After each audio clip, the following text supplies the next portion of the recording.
All right, we focused on Level 2, Chapter 4.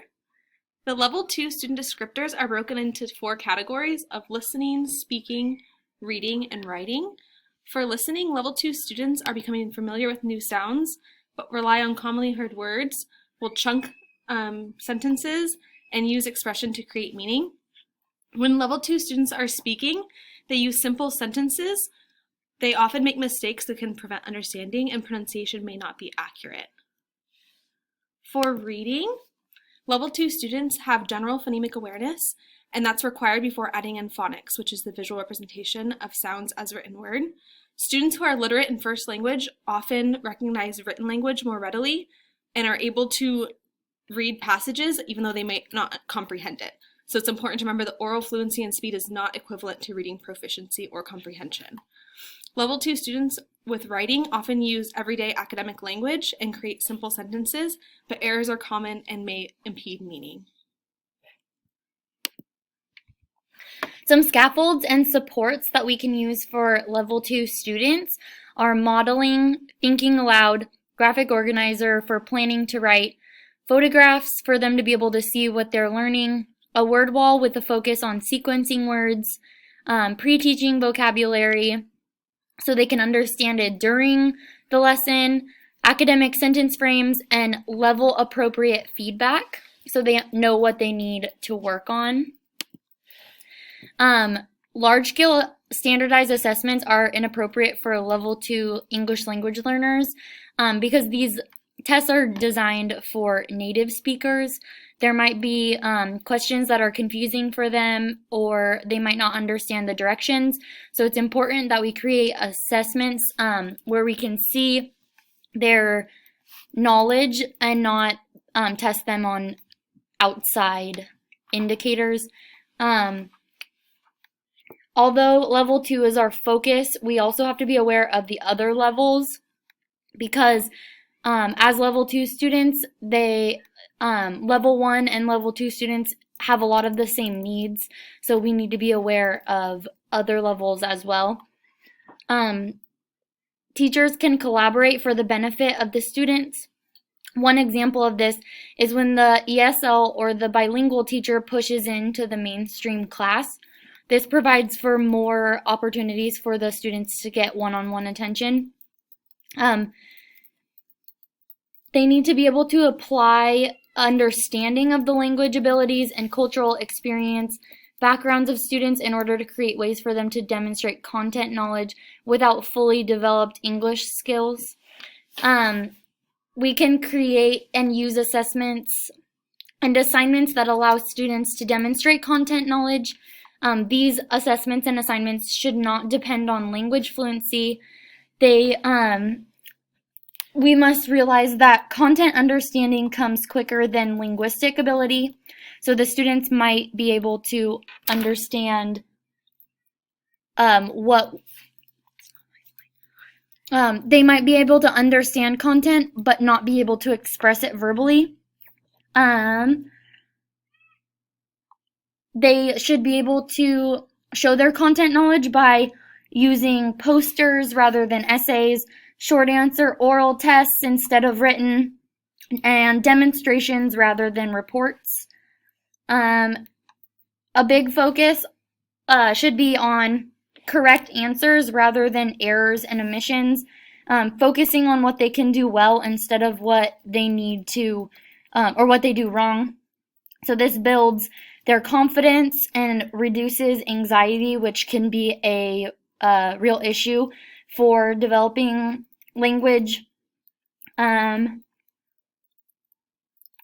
Error correction takes a backseat to building confidence, so we need to boost them up instead of tearing them down. So one example would be if a student says, "I go store last night," instead of correcting them and saying that they did it wrong, the teacher could say, "Oh, you went to the store," and that demonstrates understanding of the statement and rephrases it into the correct language so they get to hear correct speech.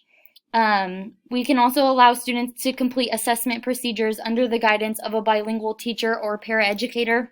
This would allow students to better understand the directions and understand what they're supposed to be tested on, and then the adult present could provide support to them by translating anything like directions, questions, and then they can also process the content with the students if language is not being assessed.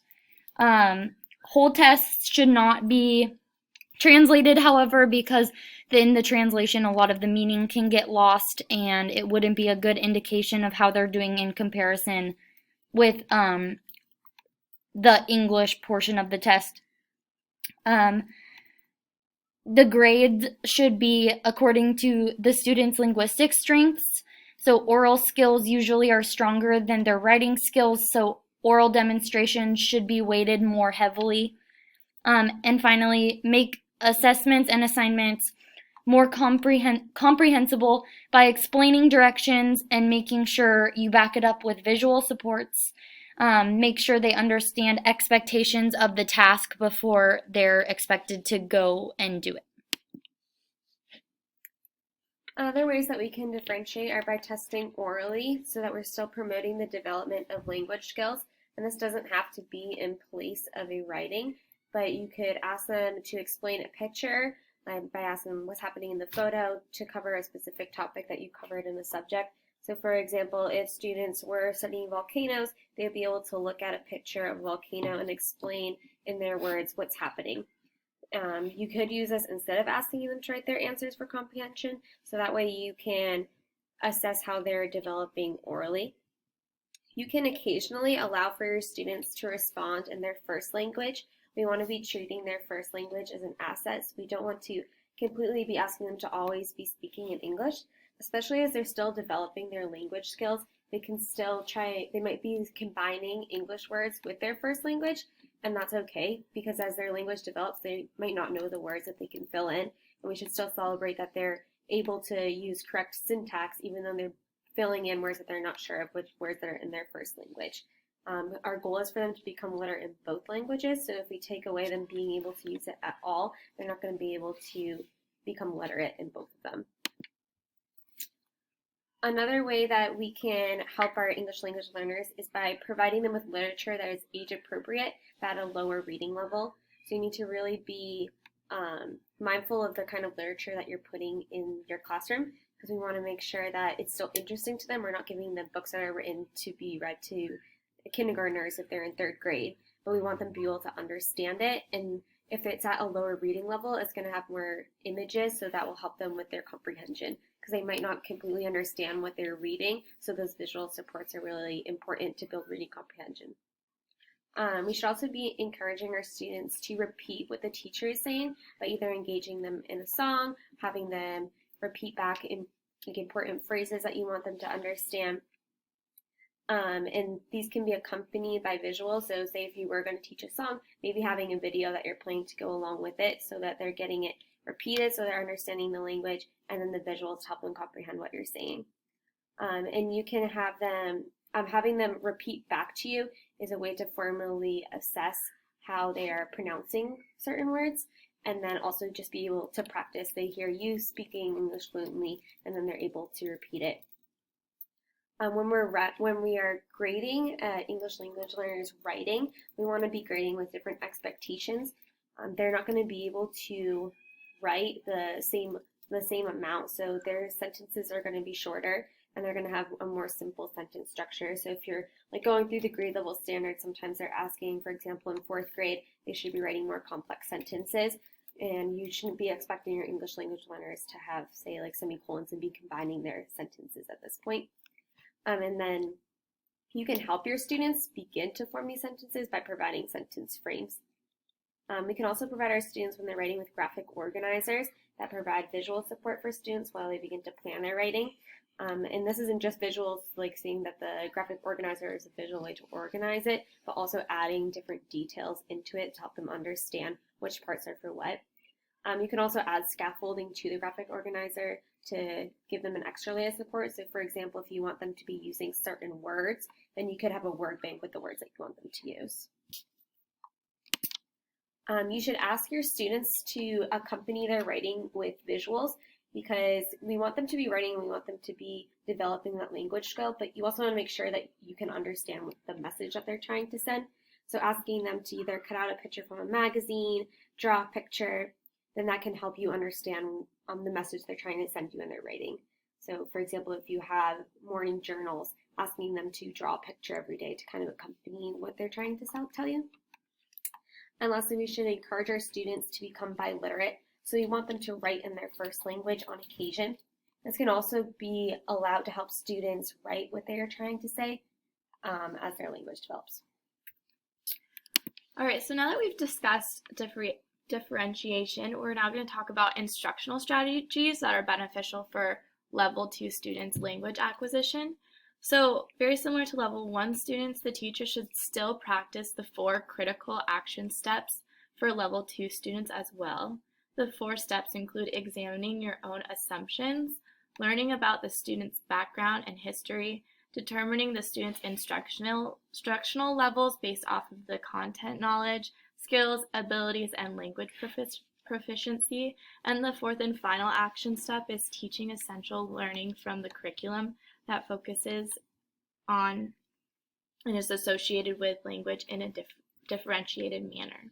Teachers in general should ensure that they are providing sensory support in all of their lessons. Sensory support can involve all 5 senses: hearing, taste, feeling, seeing, and smelling. Sensory support should also include pictures, videos, diagrams, demonstrations, modeling, hands-on material, body movement, and it is important for teachers to remember that all sensory supports listed are also beneficial for all students in the classroom.